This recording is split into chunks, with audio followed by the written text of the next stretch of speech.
За ингээд би та бүхний өмнө Монгол Улсын их сургуулийн хууль зүйн сургуулийн багш. За Монголын хуульчдын холбооны шалгалтын хорооны гишүүн, хууль зүйн ухааны доктор Золбоо хүнэтгий урьж байна. За түүний үед Монгол Улсын их сургуулийн хууль зүйн сургууль бакалавр, Монгол Улсын их сургуулийн хууль зүйн сургууль магистр, холбооны бүгд найрамдах Герман улсын Баяратын их сургууль хууль зүйн ухааны магистр. За зэргийг хамгаалсан Монгол Улсын их сургуулийн хууль зүйн сургуульд бол хууль зүйн ухааны доктор зэргийг хамгаалсан. 2018-аас 2019 онд холбооны бүгд найрамдах Герман улсын Баяратын их сургууль хууль зүйн факультетийн эрүүгийн эрх зүйн тэнхим зочин судлаач.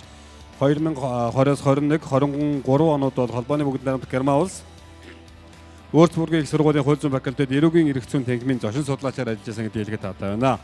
Ингээд Монгол Улсын их сургуулийн хууль зүйн сургуулийн багш, судлаач, Монголын хуульчдын холбооны шалгалтын хорооны гишүүн хууль зүйн ухааны доктор Золбоо таныг тайлснаа урьж байна. За бүгдээ халуун дөрөвтөө авцгаая.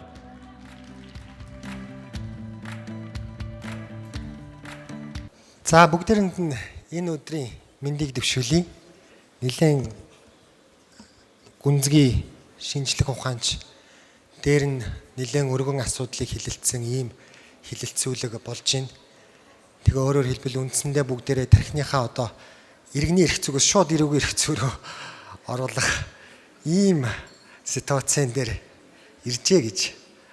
За ингээд өнөөдрийн миний тавих илтгэлийн мэд сэдэв бол Монгол Улсын эрүүгийн эрх зүйн ардчилсан эрх зүйт ёсны шинтгэл гэсэн ийм сэдэв байгаа. Тэгээ хуульчдын холбоо маань айгүй чухал асуулт гэх юм да. Шигдэх үү, шинчлэх үү гэд нэлээ олон өдөр бодсон би. Уг нь тогтвортой байсан бол эрүүгийн эрх зүй бол харьцангуй шигдүүл зүгээр удаан байх тусмаа. Тогтвортой 1807 оноос ч юм уу те зарим орны хууль бол.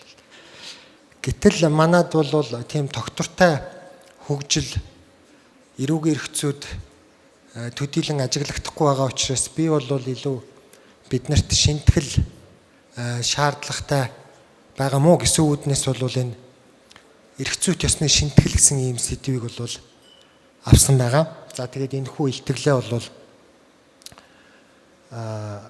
дээрх агуулгын хүрээнд товчхон ярий 20 минут.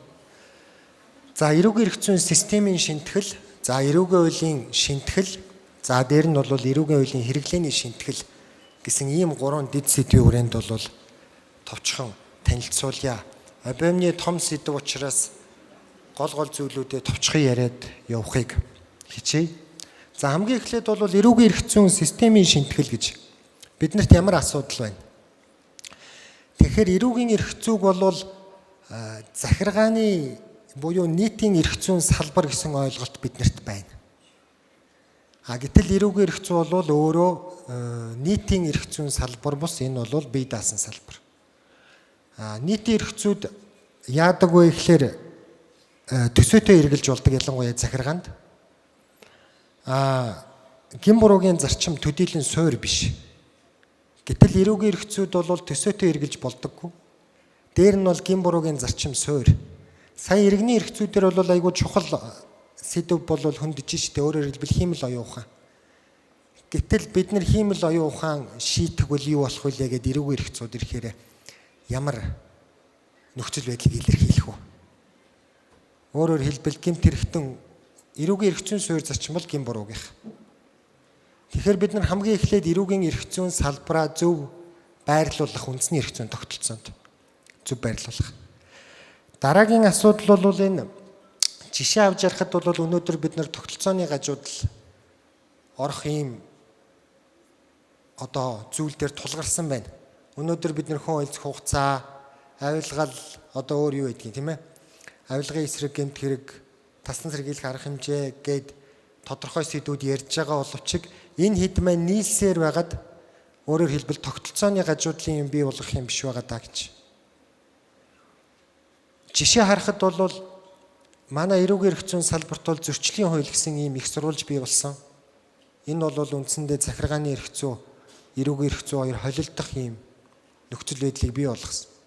Тэгэхээр судлаачийн хувьд бол зөрчлийн эрх зүйг бол захиргаанд нь өгмөр байна. Яагаад тэгэхээр манай эрүүгийн эрх зүйн судалгааны объект мөн үү биш үү гэсэн асуултыг үүсгэж байгаа байхгүй юу бас. Дээр нь бол практикт ачааллыг хитэхэн үүсгэх ийм асуудал бий болж байна. Тэгэхээр бид нар өнөөдрийн илтгэгч нарын илтгэлийн агуулга болон ярьж байгаа улсын агуулгуудад их чухал санаа байна. Тэр нь юун дээр нэгдэж ийн гэхээр бид нар үндэсний эрх зүйн тогтолцоогоо системчлэх шаардлагатай юм байна гэж. Аль нь эрүүн, аль нь иргэн, аль нь захиргаан, юуг иргэнлүү хийх юм, юуг захиргаанд хийх юм, юуг эрүүрүү хийх юм. Хамгийн нэг номерын асуудал буюу шинтгэл шаардлагатай асуудал бол энэ байгаа юм. За дараа нь бол эрүүгийн эрх зүйг дахиад системийн хувьд авилгын шүүхийг бий болгоно гэсэн юм манад бол яригдж байна. Тэгэхээр эрүүгийн хуулийн тусгай ангид байгаа нэг хэрэгт зориулсан шүүх хэрэгтэй юу? Эсвэл насан туршаагүй этгээдэд зориулсан шүүх хэрэгтэй юу? Монгол улсын ирээдүй болсон өсвөр насны этгээдийг төр өөрөө эрх зүйн мэдлэгийг нэмэх үүрэгтэй бижиж ганцхан гэмт хэрэгт зориулаад бүхэл бүтэн шүүхийн том институт барина гэсэн юм яриад явж явах нь өөрөө хэр зохимжтой юм. Гэтэл хөгжилтэй орнуудад бол насан туршаагүй этгээдийн эрүүгийн шүүхэ байгуулад тэднийхээ эрх зүйн боловсролыг нэмэгдүүлж шít. Дээр нь дахиад одоо байгаа салбар эрх зүйнүүдээ илүү нарийн судалж мэдж ангилж байна. Эрүүгийн эрх зүйг яаж ангилж болох юм гэхээр насан туршаагүй этгээдийн эрүүгийн эрх зүй гэж ангилж болно. Эрүүл мэндийн эрүүгийн эрх зүй гэж ангилж болно. Эдийн засгийн гэж ангилж болно. Үнэхээр биднэрт хэрэгцээ шаардлага байгаад байгаа бол яг хуу авилгын гэх юм уу албан тушаалын эрүүгийн эрх зүй гэж ангилж дотор нь системийн дагуу ангиллахаас шууд дашуу сугам зурж орж ирээд практик юм бэ гэсэн өөрчлөлтийг хийх нь бол хууль зүйн шинжлэх ухааны системийн алдагдлыг бол бий болгоно. За дараа нь хоёр дахь агуулга бол эрүүгийн хуулийн шинтгэл. Тэгэхээр би эрүүгийн хуулийн шинтгэл гэхээр одоо байгаа эрүүгийн хуулиа бүтэн шинчилчихье гэсэн агуулга ярих гэж байгаа юм биш. Сая 2015 оны эрүүгийн хуулиар зөндөө чухал санаанууд орсон. Тэгэхээр байгаа сайн юм аваад байхгүй зүйлээ шинчлэе. Гэхдээ эрүүгийн хууль 2015 онд батлагдсанаас хойш 27 нэмэлт өөрчлөлт орсон. Энэ бол өмнөх эрүүгийн хуулиас даруй нэг дахин өөрөөр хэлбэл 9 жилийн хугацаанд өмнөх эрүүгийн хуулийг бодвол дабл их орсон байгаа байхгүй юу? Тэгэхээр бид нэр дээлэн таарахгүй байх чинь дээлнийхээ товчийг томруулаад яваад ах юм уу, дээлээ солих юм.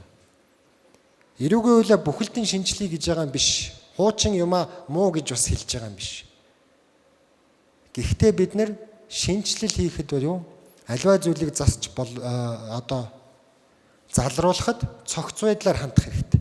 Чимэд өгш 100 эрхэм дээрээ ярьдаг үстэй. Хүн дээлэн дээр ус шингээвэл шингэн үстэй гэд. Шилэн дээр ус шингээх юм бол шингэхгүй үстэй. Аливаа юмд бол цогц байдлаар шинжлэх ухааны үндэслэлтэй системтэй хандах хэрэгтэй. Тэрнээс нэг зүйлийг авч ийшээ хийгээд иж болохгүй. Өөрөөр хэлбэл нэмэлт өөрчлөлт байдлаар одоо зассан юмаа дахиад ихнээс нь засаад ингэ явж штэ. Нэг дараагийн асуудал. Энэ бол эрүүгийн хуулийн системийн гажуудал. Биднэрт одоо байгаа асуудал. Юу юм гэхлээр тусгай болон ерөнхий ангийн уялдааны алдагдал. Эрүүгийн хуулийн тусгай ангид 215 ширхэг хэм хэмжээ байгаа. Өнөөдөр манай илтгэгч нар бол их чухал юмнууд хэлээд байна. Хуульч хүний ажлын даалгавар юу юм? Шүдний нүүр амны юм уу шүдний эмч бол шүдөө янзлах. Өнөөдөр бидний ажил үүрэг юу юм? Би ер нь яах гээд 5 жил сураад 2 жил ажиллаад 7 жил махаа зулгаагаад байгаа. 8 дугаар ангийн хүүхэд очиод авчраад эрүүгийн хуулийн 11 юм уу эрүүгийн хуулийн 145-ыг уншуулах юм бол ойлгох шүү дээ. Тайлбарлах юм бол тайлбарлана шүү дээ. Хүн алах юм бол 8-аас 15. Миний ялгаа юу юм? Өнөөдрийн хуульч мэрэгжил хэрэгтэй байх хэрэгцээ шаардлага юу юм гэж. Энэ бол эрүүгийн хуулийг зөв ажиллуулах, захиргааны хуулийг зөв ажиллуулах, иргэний хуулийг зөв ажиллаж хэрэглэх ийм асуудал. Гэтэл өөрөө хууль маань дотроо ингээд уялдааны алдагдaltaй байхаар бид нар яаж энийг ажиллуулах юм? Жишээлбэл зүгээр энэ ингэнэ. Эрүүгийн хуулийн 2-ын 3-ын 5-д бол ноцтой хохирол гэдгийг бол эрхэд хохирол учруулах гэж тодорхойлж байгаа. Хүний эрхэд хохирол учруулах нь шүү дээ. Тэгсэн чинь 24-ийн 2-ын 2-доо бол байгаль орчинд ноцтой хохирол учруулсан бол гээд байгаль орчны тухай юм ороод ирсэн. Энд чинь нөгөө ноцтой хохирол чи эрхэд учруулна гэж тайлбарлаад нь шүү дээ. Тэгсэн одоо болохоор байгаль орчинд гинэ. Тэгэхээр эрэгтэй ноцтой хохирол учруулах гэдэг нь байгаль орчиндөө хохирол учруулах гэдэг нь мөнгөөр үнэлж болох юм байгаад байна уу? Мөнгөөр үнэлж болохгүй юм байгаад байна уу? Зүгээр энэ бол товчхон нэг жишээ. Үг үсэггүй шүүрдээ цэг таслалгүй шүүрдэх юм бол эндээс зөндөө юм гарна. Дараа нь дахиад эрүүгийн хуулийн хэм хэмжээний системийн гажуудал. Одоо би бол эхлээд эрүүгийн эрх зүйн системийн юм ярьлаа. Хоёрт нь бол эрүүгийн хуулиа ярьлаа. Одоо бол дотор нь хэм хэмжээгээ ярих гэж байгаа. Эрүүгийн хууль дотор хэм хэмжээ байгаа, захиргааны хуульд ч хэм хэмжээ байгаа, иргэний хуульд ч хэм хэмжээ байгаа. Тэгэхээр өөрөөр хэлбэл эрүүгийн хуулийн 17-гийн 1 бид нар бүгдээрээ л мэднэ хулгай. Одоо хэлбэрийн нөө материалгүйгээ шүүхтэр маргана. Материалгэл гэж юм. Яасан гэхлээр тайлбарт нь нөгөө хэмжээ хийц учраас. Гэхдээ тайлбар үндсэн хэм хэмжээнээсээ илүү хүчин чадалтай байж болдгийм үү? Үндсэн хэм хэмжээний урьдчилсан нөхцөлийг тайлбараар хийж болдгийм үү? Энд чинь хууль бичих арга зүй, хууль тогтоох арга зүй гэж нэг юм байна. Тийм учраас бид нар гэдэг хуульч гэдэг мэрэгжил байх ёстой гэдээ байгаад ишт тийм ээ. Тэгэхээр өөрөөр хэлбэл үндсэн бүрэлдэхүүний шинжийг овч тайлбараараа бас л нөхдөг. Хууль хэрэглээний нөхцөлд бол одоо шүүгчүн бол би үндсэн бүрэлдэхүүнээ барина. Тайлбар бол зөвхөн хэм хэмжээг тодорхойлж байгаа, дэлгэрүүлж байгаа хэсэг юм а гэвэл яах юм? Хэлбэрийн болчих шүү дээ.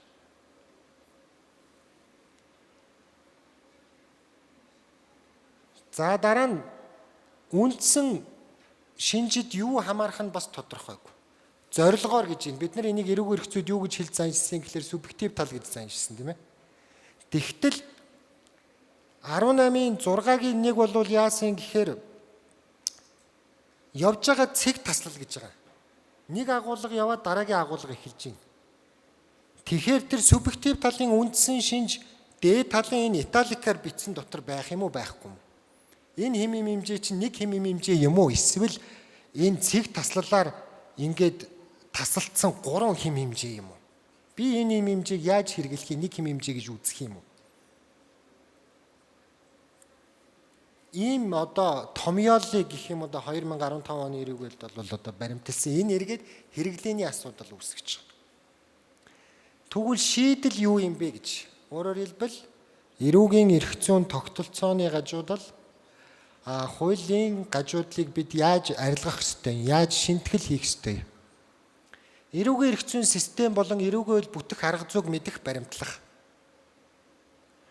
Өөрөөр хэлбэл яагаад биднэрт энэ иргэний хууль гэдэг ийм ном хаанаас хүрээд ирэв?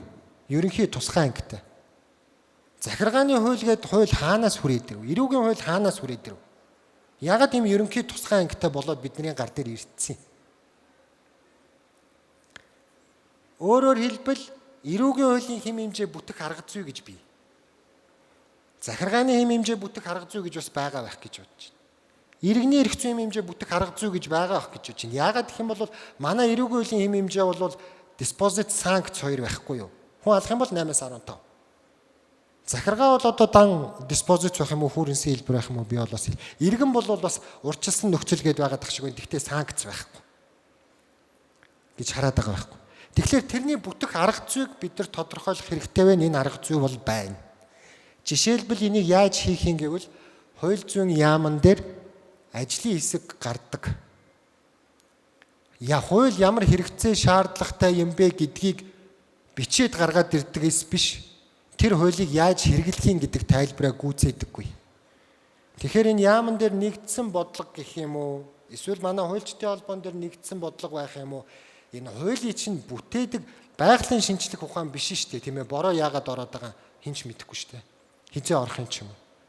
Манай хууль зүйн шинжлэх ухаан бол тийм байгалийн байгаа юм биш. Өөрөөр хэлбэл хэрэгцээ шаардлагын үндсэн дээр бий болсон учраас саяны ондоо шиг ч юм уу, гар утсаг ч юм уу хэрэгцээ шаардлагын үндсэн дээр бий болсон байгаа шүү. Тэгэхээр тэр арга зүйгээ мэдэх, тэрний арга зүйгээр дагуу бүх хуулиа бүтээх. Хэрвээ тэгэх юм бол биднэрт одоо энэ эрүүгийн хуулийн дотор яриад байгаа шиг ийм хэрэглээний алдаа үүсэх одоо магадлал багасна. Эрүүгийн хуулийн 11-т бид нар гэмт хэрэг байна гэж яриад идэг. Иргэний хуулийн 145 худалдаа авах гэрээ байна л гэдэг. Гэрээ мэрээ гэмт хэрэг мэрэг байхгүй шүү дээ. Хэмжээл байгаа шүү дээ иргэний хуульд, эрүүгийн хуульд хоёр. Тэгэхээр үндсэндээ ингэж л задарна. Манай эрүү болвол гэж аа. За тэгвэл энэ эрүүгийн саяных бол шийдэл тийм ээ. Өөрөөр хэлбэл бид нар эрүү хуулийн хэмжээ бүтэх арга зүйгээ тогтъё. Судлая. Энийг бодлогын хэмжээнд авч үзье. Дараа нь юу юм гэхэлэр үндсэн 3 болвол эрүүгийн хуулийн хэрэглээний буюу одоо шинтгэл гэж байгаа. Бид нар эрүүгийн хууль байна, захиргааны хууль байна, иргэний хууль байна.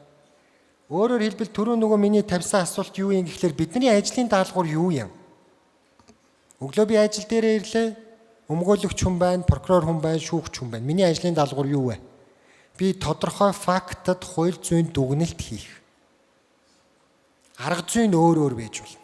Өмгөөлөгч хүн бол хууль зүйн бүх гаргалгаа гаргаж болно. Прокурор хүн бол онсон нэг гаргалгаагаа гаргана. Хуульч хүн бол яг таарсан нэгийг олж хууль зүйн дүгнэлтээ бичнэ. Бидний үндсэн ажлын даалгавар. Тэгвэл бид нар ийм ажлын даалгавартай юм болвол яаж тэрийг тайлбарлан хэрэглэх юм? Хэрэглэнэ гэж ер нь өнөөдөр бид нар юугаа яриад байгаа? Тайлбарлан хэрэглэе л гэдэг. 7 жил би тэр тайлбарлан хэрэглэх аргыг сурж байгаа юм байна. Хуульчулж иж би өмгөөлөгч болно, прокурор болно, шүүгч болно. Тэрийг хэрэглэтэл надад 7 жил багадаа хэрэгтэй. Багадаа. Дээшээ хидж хийж болно. Ялангуяа хууль зүйн сургууль бол бүр 5 ч биш 6, 7, 8. Тэр хүнийг хэрэгэлж чаддаг болтол нь явна гинэ. Тэгээ дараа нь 2 жил. Хуульчийн сонгонд унах юм бол 9 жил, 10 жил. Эмч хуульч хоёр тим гинэ. Яагаад юм? Хамгийн чухал мэрэгжил гэж үзэж шин. Тэгвэл бид нар юу сурах гэдэг вэ? Ийм амар урт хугацаанд юу юм би архитектор бол л да мөнгө олно шүү. Бид нар бас нэх их мөнгө олдоггүй зү. Архитектор, инженер саяны ондоо шиг шарк болмоор л шүү дээ. Би одоо анар шарк шиг. Хэдэн жил хэрэгтэй. Биднэрт бол доод тал нь 7 гинэ. Тэгвэл манай эрүүд ямар асуудал вэ гэхээр практикт эрүүгийн хуулийг тайлбарлан хэрэгсэн нэгдсэн арга зүй байхгүй. Нэгдсэн арга зүй. Эндээс дахиад ямар асуудал үүсэж ийн гэхээр шүүхийн шийтгэх тогтоолын тодорхойлох хэсэгт дахиад энэ дээр би прокурорын яллах дүгнэлтийг нэмнэ. Тэрний үндэслэх хэсэгт дараа нь зарим нэг өмгөөлөгч нарынхоо гомдлыг нэмнэ. Яагаад ингэж ярьж байгаа юм гэхээр шүүхийн ерөнхий зөвлөлийн дэргэд шүүхийн шийдвэрт дүн шинжилгээ хийх орон тооны бус зөвлөл гэж гарсан. 100 шүүхийн шийдвэрт дүн шинжилгээ хийсэн. За дараа нь дахиад 100 ширхэг прокурорын яллах дүгнэлт уншсан би өөрөө.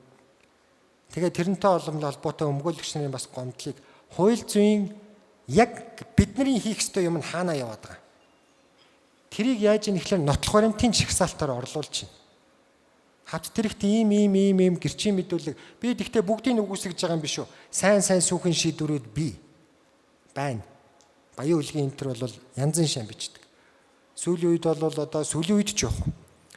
1980-ад оны дээд шүүхийн шийдвэрүүд. Гэмтэргийн бүрэлдэхүүн тогтсон байна уугүй юу гэдгийг шалгана гэсэн дээд шүүхийн тогтолт 80-90 оны.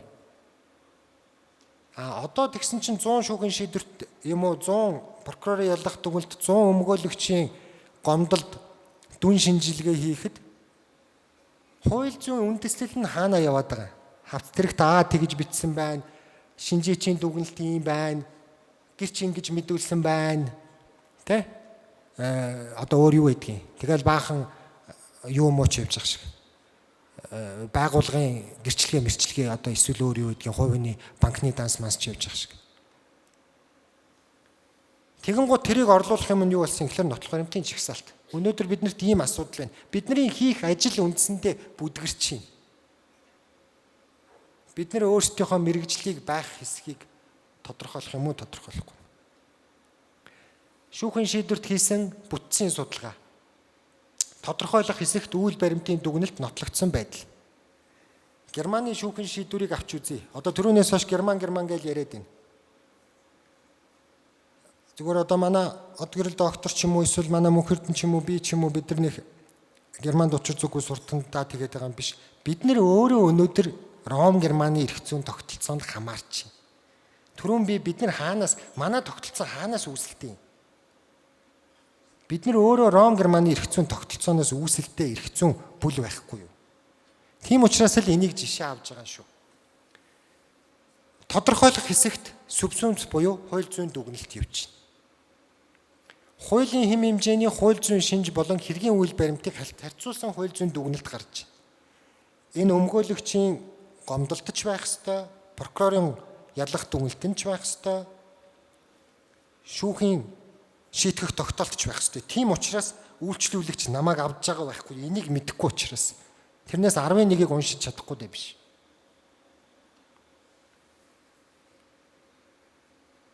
Тэгвэл шийдэл юу юм бэ гэж? Шийдэл юу юм энэ? Эрүүгийн хууль хэрэглээний нэгдмэл аргачлал бий болох. Эрүүгийн хууль хэрэглээний. Өөрөөр хэлбэл түрүүн Давааным доктор айгүй чухал санаа бас хэллээ. Нэг цонхоор харна гэж. Хуульчид нэг хэлээр ярих хэрэгтэй. Нэг нь англиар яриад нөгөө нь германаар яриад ээж болохгүй шүү дээ, тийм ээ. Тэгэхээр өмгөөлөгч хүн хуралд очоод хууль зүйн дүгнэлтээ нэг янзаар хэлж хахад прокурор тэр янзаар л ойлгоно. Тэр янзаар л ярих хэрэгтэй. Шүүгч тэр янзаар ярьж байгаа хүнийг дүгнэлт хийгээд энэ зөв ярьж гин, энэ буруу ярьж гин гэдгийг тогтоохоос биш хоёр өөр хэлээр яриад байгаа хүний аль нь зөв гэдгийг яаж мэдэх юм? Нэгдмэл аргачлал бий. Яаж хийх юм? Яаж шинжилэх юм? Жишээлбэл бас л хууль зүйн яам. Эсвэл манай хуульчдын холбоо. Хамааралтай, уялдаа холбоотой буюу харилцан шүтэлцээтэй явах хэрэгтэй. Дан ганц хуульчдын холбоо яриад зөвлөмж гаргаад түрүүн авч хилцэхгүй энэ 5 жилийн өмнө гаргасан гэдэг тэгээд нь штэ. Авах хэрэгтэй штэ. Гүйцэтгэх байгууллага авах хэрэгтэй. Ялангуяа эрдэмтдийн үгийг бол бүр авах хэрэгтэй. Яах юм? Хуулийг гаргах шалтгаан нөхцөлийг бичдэг хэрнээ. Өөрөөр хэлбэл хуулийн төсөл явж байхад урд талд нь хэрэгцээ шаардлага нь явдаг үстэй. Сайн нөгөө согтууруулсан буюу тээврээс одоо согтурсан үедээ тээврийн хэрэгслийг эрүүгийн хуульд хийн гэж ярьлаа штэ. 600 хүн согтуу яваад ийн тэгээд байгаа байхгүй. Хэдэн яг хүн дээрээ алдсан юм бүү мэд. Бичлээ тайлбарлан хэрэглэх, яаж тайлбарлаж хэрэглэх гэдэг арга зүйгээ гүйцээх хэрэгтэй штэ. Тэрийг хэрэглэж байгаа өмгөөлөгч, прокурор, шүүгч юу гэж ойлгох ёстой юм гэдгээ гүйцээх ёстой шүү дээ. Өөрөөр хэлбэл улс ямар бодлого баримтал гаргаж тэрийг гаргаж байгаа, тэрийг юу гэж ойлгож гаргаж байгаа гэдгээ гүйцээх ёстой шүү дээ. Хуульчдын холбооноос чухал нэг ажил хийсэн энэ жилийн чухал ажил юу юм гэхлээр эрүү иргэн захиргааны цуврал лекцүүд гаргасан. Тэн дээр хуульчдын холбооноос эрүүгийн хуулийг хэрэглэх нэгдмэл аргачлал байж болох юмаа гэдэг саналыг дэвшүүлсэн. Тэгэхээр яг ийм аргачлалын шинж чанартай. Өөрөөр хэлбэл метод нь л яга гэж яриад байна. Одоо методик гэж яриад нь шүү дээ, тийм ээ. Арга зүй. Хуулийг хэрэглэх арга зүй юм. Бид нар бүгдээрээ мэдчих хэрэгтэй шүү дээ. Хууль хугацаа ярьсан ч би арга зүйгээ мэдчих хэрэгтэй. Авилга ярьсан ч би арга зүйгээ мэдчих хэрэгтэй. Тийм ээ. Тасан сэргийлэх арга хэмжээ ярьсан ч би арга зүйгээ мэдчих хэрэгтэй. Нүдний эмч зүрхний мэс таслын хагалгаа хийгээд яахгүй шүү дээ, тийм ээ. Арга зүй яваад нь ш тэр цаанч. Тэгэхээр нэгдмэл арга зүйг бий болгох хэрэгтэй гэж. Тэгвэл ямар арга зүй биднэрт хэрэгтэй юм? Өнөөдрийн сэдэв болвол үндэсний эрх зүйн тогтолцооны асуудал шинжилэл. Үндэсний эрх зүйн тогтолцоо. Тэгэхээр эргэн захиргаагүй бүгдэнд нь өөрөөр хэлбэл хамаатай. Бид нар ямар тогтолцоонд байгаа юм гэж. 1775 Файербах гэж Германы одоо эрх зүйг үндэслэлсэн гэх юм уу? Ялангуяа эрүүгийн эрх зүйг үндэс. Энэ хүн Монголыг юу гэж дүгнсэн гэхээр Монголын эрх зүйн тогтолцоо нүүдэлчин ард түмний эрх зүйн өвөрмөц төрөлд багтдаг гэж 700 онд өөрийнхөө номонд бичсэн байна лээ. Макс Планкийн институтад оригиналаараа байж илээ. Гээгэл өнөөдрийн бидний хэрэглээд байгаа эрүү иргэний захиргааны хуулийн бүтц ягаад тусгай юм? Өөрөөр хэлбэл бичигдмэл эрүүгийн хууль тэр дотроо ерөнхий болон тусгай материаллык процесс гэж хувааж байгаа юм бол их газрын эрх зүйн систем буюу одоо Иммануэль Кант Гегелийн бий болгосон үзэл баримтлал буюу эрх зүйн философи. Өнөөдөр хуульч хүний мэдих хамгийн гол арга зүй бол силлогизм, эрх зүйн силлогизм. Фактыг хуультай харьцуулаад оюун дүгнэлт хийх. Тэр нь хууль зүйн үндэстэй байх. Тэгвэл бид нэр их газрын эрх зүйн системд явж байгаа аргачлалаа буюу арга зүгийг л барих юм байна. Ягаад гэх юм бол бид нар бичигдмэл хуультай. Хим хэмжээ. Ерөнхий ангид хим хэмжээ, тусгай ангид хим хэмжээ, иргэн хим хэмжээ, эрүүд хим хэмжээ. Энийг хэн нотлсон, хэн бичсэн гэхлээр Содовсрон гэж хүн. Хамгийн анхны эрүүгийн хуулийн 1964 онд эрүүгийн эрх зүйн сурах хүчийг ütсэн бидний сайн мэддгээр бол манай одоо актемчис Наран Гэрэлгуайн аав. Юу гэж бичсэн гэхлээр эрүүгийн хуульд заасан объектив субъектив гэж явангуудаа эрхийн хим хэмжээний цогцлбор гэж энэ хүн тодорхойлж байгаа байхгүй 64 онд. Хуулиудад бол хим хэмжээний цогцлбор гэж бай шүү. Тэр цогцлборыг хуульч хүн цогцлборын арга зүйн дагуу задлах ёстой шүү. Цогцлбор яаж бүтэх юм? Бүтсэн арга зүйгээрээ буцаад задрна. Тэрийг мэдхийн тулд бид нар өнөөдөр доод талд 7 жил зарцуулж байгаа. Урьдчилсан нөхцөл. Тийм ээ? Сая нөгөө Шарк ханар маань хэлээд нь шүү дээ. Би хуульч хүн биш ээ. Өмгөөлөгч биш ээ. Одоо би бол бизнесийн хүн гэд хэлээд байгаа. Яагаад тэр хүн ойлгохгүй байгаа? Өөрөөр хэлбэл энэний цаана тусдаа арга зүй яваад бид нар 7 жил махаа зулгааж сурж байгаа учраас ойлгохгүй байгаа. Шалтгаан толгой гэж юу хэлэх юм? Химэл оюун ухаан ирүүдээр ажиллах юм уу, ажиллахгүй юм уу? Химэл оюун ухаан ороод ирвэл гин бурууг шүүх яаж тогтоох юм? Химэл оюун ухаанд гин буруу байхгүй шүү дээ. Ирүүдээр ер нь ярих юм уу, ярихгүй юм? Гэж. Тэгэхээр үндсэндээ бид нар эрүүгийн эрх зүйг тэгвэл саяны яриад байгаа хим хэмжээ бүтэх аргачлалаар буюу арга зүйгээр харах юм бол ерөөсөө л ийм гурван хим хэмжээ тэр дотор байна. Санаатай гэмтэрэг, эсвэлтгүн гэмтэрэг, болгоомжгүй гэмтэрэг. Энэ систем дээр л манай эрүүгийн хуулийн тусгайг бичигдсэн байгаа. Тэр системийн дагуу өмгөөлөгч, шүүгч, прокурор бүгд задлана. Буруу задлах юм бол хууль хэрэглээний алдаа гэсэн үндэслэлээр буцаана. За цаг явж байгаа учраас шууд дүгнэлт рүү орё 20 минут барих хэрэгтэй би. Дүгнэлт. Тэгвэл өнөөдөр бид нэр үндэсний эрх зүйн тогтоог системчлэлж загварлах нэн шаардлагатай байна. Өөрөөр хэлбэл хууль хийлээ тэр хууль хаана залгагдах ёстой. Давхардал байна гэж түрүүн ярьж штт тийм ээ. Одгэрл доктор хамгийн ихний илтгэлдээ хэллээ. Манай давааним доктор сая сүүлийн илтгэлдээ хэллээ. За манай мөнхөрдийн шүүгч бас хэллээ тэр захиргааны актуудын. Яагаад энэ хаанаас бий болоод байгаа? Өөрөөр хэлбэл хаан залгахаа мэдэхгүй хаан амаагүй аваачид хийцэн болж таарах гэдэг. Энэ үү гэж. Тэгэхээр бид нэр үндэсний эрх зүйн тогтоомжлол одоо тогтолцооны системчлэлийг хийж энийгээ загварчлана гэж. Системээ хийнэ гэсэн үг шүү дээ. Иргэн хаан залгах юм. Ирүү зөрчил орж ирлээ хаан залгах юм. Энд залгахдахгүй наач тогтолцооны гажууд бол. Дараа нь яг хөө эрүүгийн хуульд нэмэлтийн өөрчлөлт оруулах бус эрүүгийн эрх зүйн тогтолцооны зөвшөнд бол шинжилэл хийх шаардлагатай байна гэж. Түрүү энэ санаагаа бол хэлсэн өөрөөр хэлбэл энэ эрүүгийн хуулийг муу гэж хэлж байгаа юм биш сайн юм авч үлдээд системийн дагуу хийя гэж байгаа нь дахиад сайн юм авч үлдээд ерөнхий анги бол тусгай ангийн журмалдаг хэсэг байхгүй юу? Тусгай ангид хамааралтай бүх хим хэмжээ ерөнхий ангийн хим хэмжээнүүдтэй залгагдах ёстой. Тэр арга зүгээрээ хянаад дахиад гаргаад болохгүй юмнуудын засаад явъя гэж байгаа санаа юм. Гурав дахь нь бол тодорхой салбар эрх зүйн хим хэмжээг бий болгох задлан хэрэглэх аргачлалыг нэг яаралтай бий болгох. Иргэн бол ингэж л, захиргаа бол ингэж л, захиргааны юм хэмжээ бол ийм. Тэгэхээр би энийг өөрөө яриад байгаа юм биш. Энэ бол 300 400 жилийн өмнө их газрын эрх зүйн системтэй улс оронд тогтоод бий болоод явцсан. Туршигдаад батлагдсан нь хааны гэхлээр Германы эрүүгийн үйл бол 1807 оных. Шинжлэн найруулаагүй. Арга зүй тогтцсон учраас. Тэнд батлагдсан байна, туршигдсан байна гэсэн үг. За тэгвэл энэ шинтгэлийн үр нөлөө яаж тусах юм? Бүйл баримтад хууль зүйн дүгнэлт өгөх нэгдмэл тодорхой аргачлалтай болно. Өөрөөр хэлбэл хуульчин хууль зүйн дүгнэлт өгөх нэгдмэл аргачлалтай болно. За дараа нь эрүүгийн хуулийг нэг мөр хэрэглэх боломжтой болно. Өөр хэлээр ярихгүй бид. За эрүүгийн хууль өөрчлөгдснөөс үл хамаарч аргачлал хэвээр байна. Нэг харамсалтай нь бид бол энэ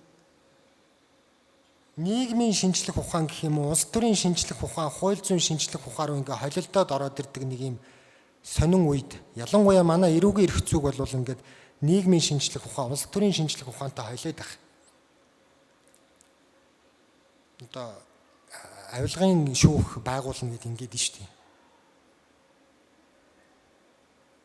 Хулгайн би авилга хулгай хоёрыг харьцуулах юм бол баг хулгай их гардаг баха манай Монголд энэ тийм.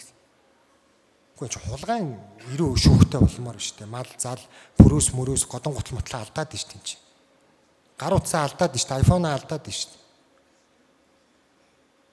Тэгэхээр бид нэр хуульчид дотроо нэгдмэл арга зүйтэй байх юм бол улс төрийн эннээс ангид байж чадна, тэрийг даван туулж чадна. Энийг бид нар ингэж хэрэглэхгүй, өөрөөр хэлбэл хэрэглээгээрээ бид нар залруулж чадна. Арга зүйгээрээ. За дараа нь шүүхийн шийдвэр болон хууль зүйн баримт бичиг, хууль ёсны бөгөөд үндэслэлтэй байх нөхцөл бүрдэнэ. Өнөөдрийн бидний ярьж байгаа хамгийн гол зарчим буюу хууль ёсны зарчим. Шинтгэл. Гуравт нь бол шүүхийн шийдвэрт үнэлэлт дүгнэлт өгөхөд амар болно. Энд бол яах юм гэхлээр түрүүний нөгөө миний хэлээд байгаа прокурор, шүүх, өмгөөлөгчийн бичиг баримт бүгд хамаарна. Тэднэрт үнэлэлт дүгнэлт өгөхөд амар болно. Арга зүй хууль хэрэглээний мэдлэг яваагүй. Энийг хууль зүйн хэрэглээний дагуу яваагүй байна. Гүүрээ та нар яг зураад архитекторын үндсэн хэмжилтийн дагуу хийгээгүй байна. Тооцооны алдаа гарсан байна.